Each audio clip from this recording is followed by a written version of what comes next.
Կայացավ Ուրարտու ակադեմիայի ներքին առաջնությունը, որն անցկացվում էր առաջին անգամ։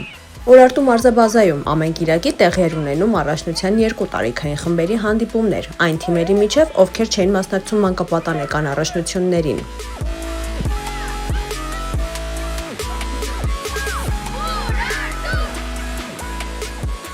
Այս տարի մեր առաջի անգամն էր, որ մեր ներքին առաջնություն ա եղել, անցկացրել ենք 13-14 թիվերի հետ ու դա շատ կարևոր է, որովհետև երեխեքը ոչ միայն պետքա պարապեն, համ էլ խաղեր անցկացնեն։ Շատ կարևոր է, որ երեխեքը այդ մրցակցությանը զգան ու իրանք շատ ոգևորվում են այդ խաղերի ժամանակ ու մենք շատ ուրախ ենք, որ այդ երեխեքին կարանք ուրախացնենք ամեն շաբաթ, ոչ միայն պարապելով, բայց ներքին առաջնություն խաղալով։ Վերջին տուրի հանդիպումներից հետո ներքին առաջնության հաղթող թիմերը ստացան իրենց գավաթները, իսկ առաջնության լավագույն ռմբարկուները իրենց անհատական մրցանակները։